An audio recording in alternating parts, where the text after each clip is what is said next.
өрөвдөг удаагаа бүтээгдээд өрсөн чиур багштай цог хүмүүс бүгдээс тэгээд миний өмнөх форумуудын холбоо тийм хичээл заажсан. Миний сандрын үйлчлэгийн форумын хүний нөөцийн үнэлгээний талаар ярьжсэн санагдаж байна. За энэ жил бол арай жоохон практик юм яриа чиур багштай ирсэн. Энэ слайд дээр байгаа. Яагаад өрсөн бол гэж би бодсон болохоор энэ хүний нөөцийн хүмүүс яг биш. Байгууллагын удирдлага буюу одоо гүйцэтгэх удирдлага сүүлийн 10 орчим жил ажиллаж байгаа өөрөө очин танилцуулах.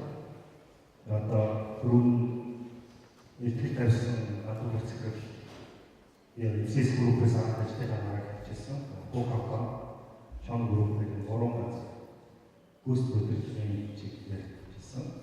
Мэргэжлийн өргөөр стратегийн удирдлага гэсэн мэргэжтэй ажилласан. Тэгээ яг одоо харахад хүний нөөцийн албанаас юм уу газраас эсвэл хүний нөөцийн менежментийн зүгээс бизнест оруулах хувь нэмэр тэрийг нэмэгдүүлэх, чадварыг нэмэгдүүлэх гэсэн одоо бас гол асуудлын нэг хэвэл яг гэвэл хүний нөөцийн яг үндсэн функцүүдийг харах юм бол одоо рекрутинг ажил авах, за нөөцийн харилцаа сурах хөгжил гүйцэтгэлийн үнэлгээ гэсэн энэ 5 хүн дээр үл яг сүүлийн жилийн хахад яг тогтцоод байна. Тэгэхээр тэр 5 функцийн гол юундаа төсөөлөд байдаг гэхээр компани сайн хүнийг олж авах, за тэрийг тогтоож барих, за магадгүй сургах, за тэгээд ажлаас авах гэсэн яг хувь хүнийгөө чиглэсэн функц дээр бол нэлээд гол төвлөрөө байна шүү. Яг бизнесийн утгаараа харахад ялангуяа бизнесийн удирдлагын зүгээс стратеги чиглэлээс нь харах юм бол хүний нөөц яг одоогийн хөвчлэн яваад байгаа шиг ийм туслах чанарын администрашн админ функцүүд биш юм шиг байна. Тэгэхээр гол point бол хүний нөөц өөрөө бизнесийн функц. Бизнес өөрөө хүний нөөцийн менежер гэдэг нь өөрөө бизнесийн тэр баялаг бүтээж байгаа бизнес процесст тодорхой хэмжээгээр value add хийж олцдог тийм томоохон функц юм шиг. Тэгээд тэр цэвэр хаанаас ихгүй гэхээр мэдээж стратеги тодорхойлохоос гэсэн. Тэгээд маш олон хүний нөөцийн газрууд юм уу хүний нөөцийн менежерүүдийг харахад бол одоо яг нэг явцсан саяын 3-4 функцтэй маш их төвлөрсөн. Яг байгууллагынхаа бодлого руу, стратеги руу за тэрийг хэрэгжүүлэх процесс, тэрийг сайжруулах процесс, за цаашлах юм бол улам хөгжүүлэх, шинжлэх процесс оролцооны хувьд арай жаахан бага байна. Тийм учраас энийг яаж бий болгох вэ гэдэг нь миний бодлоор хүний нөөцийн функцийн хувьд хамгийн гол асуудал юм болж байна. Тэгэхээр мэдээж зовлон их байдаг. Удирдлагын өөрөө хүний нөөцийг харж байгаа үндсэг бол одоо админ буюу хуучнаар болсон хүчний тэр өнцгөөс нэлээх байгаа. Тэгэхээр энд яаж оролцох вэ гэхээр миний бодлоор бол хоёр чиглэлээр хамгийн гол оролцоо байна. За нэгдүгээр нь ойлгомжтой тухайн байгууллагын төлөвлөлтийн систем буюу стратегийн чиглэлээр дамжиж оролцсон. Тэгэхээр мэдээж менежментийн үндсэн дөрвөн функцийн бол төлөвлөлт, за дараа нь анализийн төлөвлөлт, гүйцэтгэлийн репорт гэдэг. Тэгэхээр тухайн байгууллагын өөрийнх нь бизнес процессоос сүүлийн үеийн хандлага бол илүү процесс ориентед менежментийн удирдлага гэж байна. Өөр нь activity based гэдэг байна. Үйл ажиллагаа чиглэсэн. Тэгэхээр байгууллагын бүтцийг харах юм бол одоо нэлээд функционалын шин чанар давмгай байдаг. Өөрөөр хэлбэл өөрийнхөө хүний нөөцчдээр маркетинг ч юм уу санхүүгийн функцүүд өөрийнхөө хэдэн юм чиг үүргийг тогтоочдог. Ажлын байрны тодорхойлт ингээд харахад бол бүх байгууллагууд яг тийм хэрэгтэй байна. Чиг үүргийг тодорхойлдог. Дараа нь чиг үүргийн хүрээнд яг чиг үүргийн хүрээнд ямар процесс явагдаж байна гэдэг рүү сайн орч чадахгүй байна. Тийм учраас ер нь байгууллагын өөрийнх нь функцүүд хоорондоо хэд их уялдаагүй байна.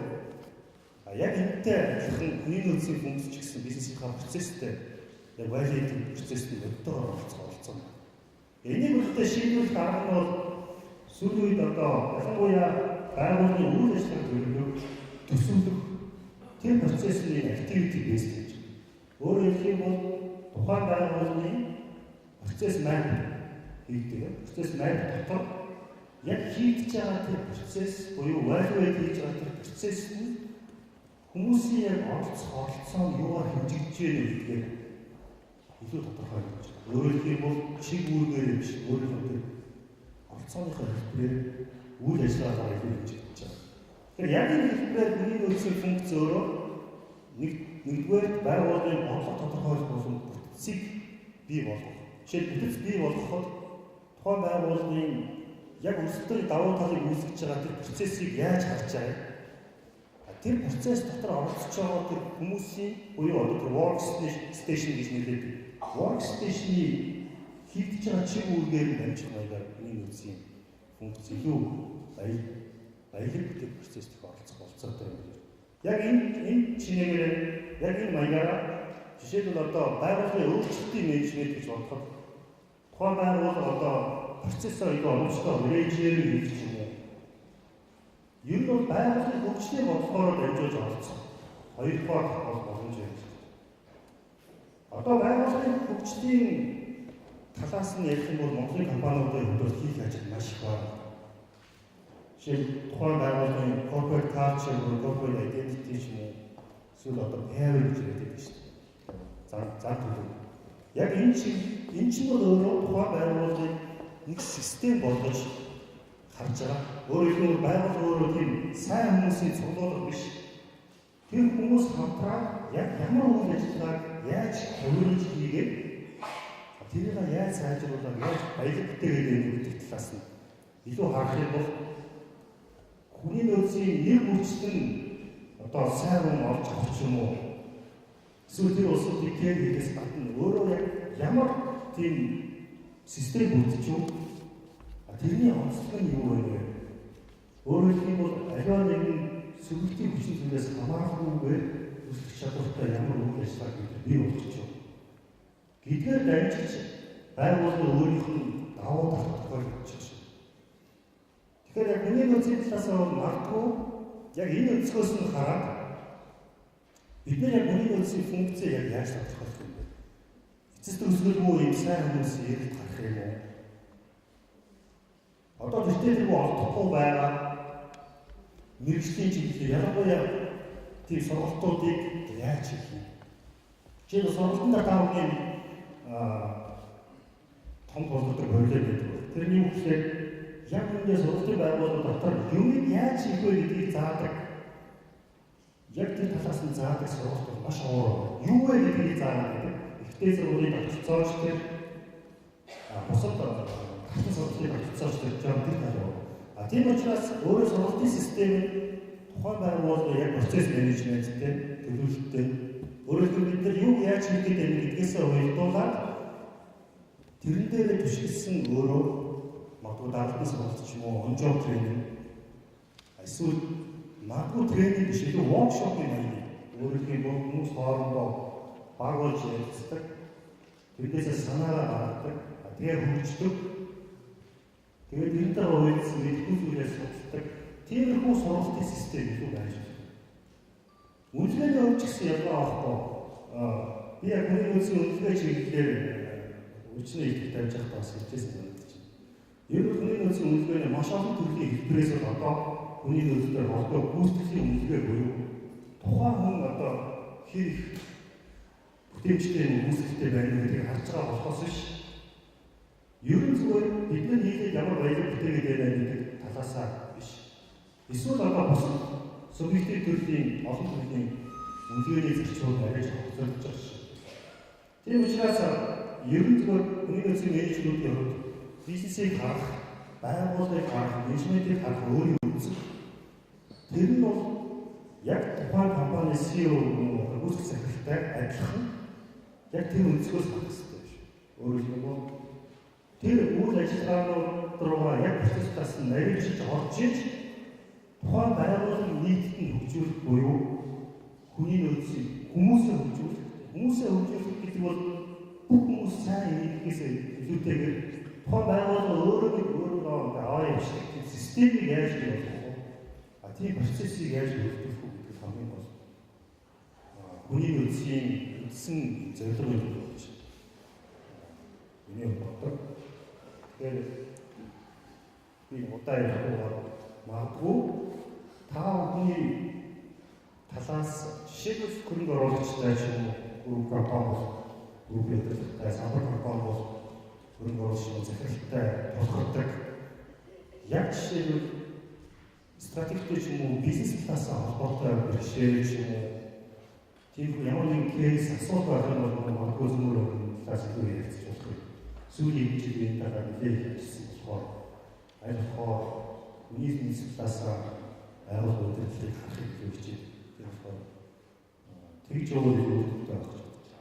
Чухал нэг сэдвийг нэрээр даваад уул ажиллагааны процесс гэдэг.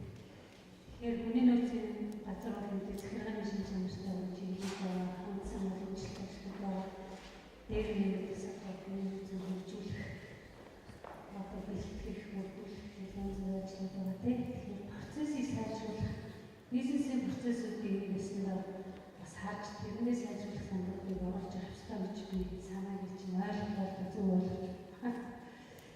Тэгэхээр нэгдүгээр мэдээж яашгүй шаардлагатай процессыг сайжруулах янз бүрийн стандартаар гаргачлууд ч юм уу саягараас болоод хэрэгцээг сайжруулах техникийг хэрэглэх.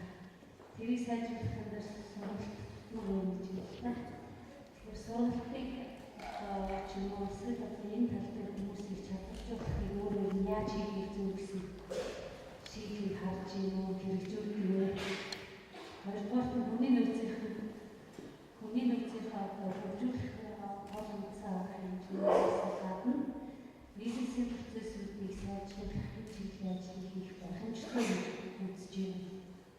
Нормал бусад барууны өрнөд туршлагаас харах яг үе бизнесийн процессуудыг сайжруулах ажлыг хийдэг бас тусдаа газар нэгжүүд байдаг бас талууд байгаа.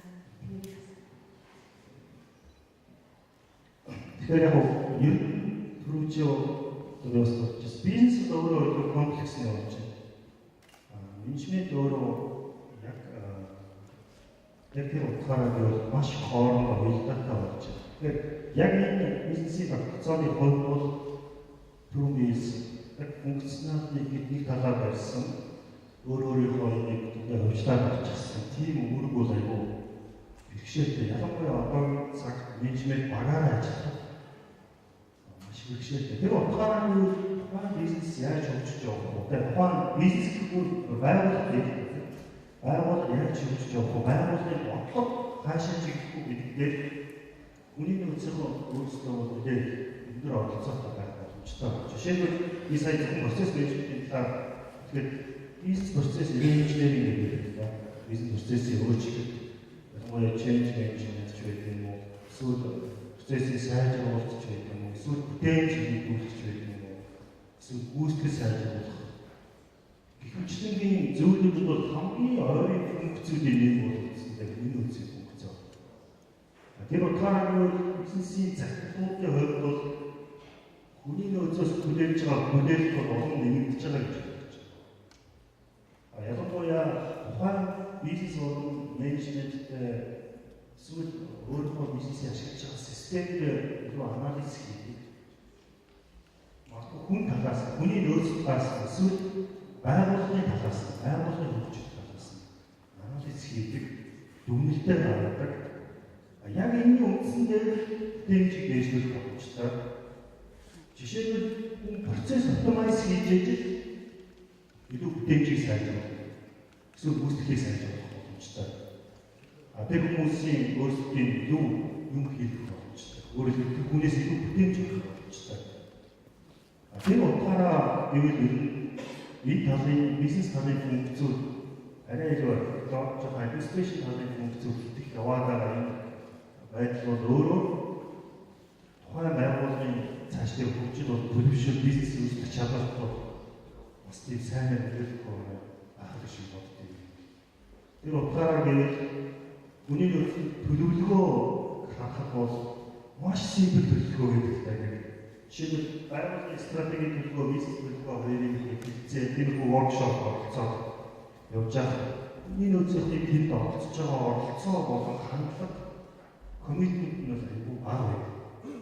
Яагаад ч юм нэг тийм хэдэн хүний орон тооны тухай ч юм уу те. Тийм хатхад тэр сургалтын байдлыг хатчих гэсэн жишээлбэл яг бизнесийнхаа хүн орохгүй бол сургалтын хэрэгцээг тодорхойлох маш хүнд. Эсвэл ажлын байрыг тодорхойлох гэдэг бол тухайн ажлын байран дээр юу хийгдэж байгаа, юу хийгдэх ёстой, ямар байдлаар үүсэх ёстой гэдгийг тодорхойлохгүйгээр ажлын байрны чиг үүргүүдийг тодорхойлох бэрхшээлтэй юм шиг.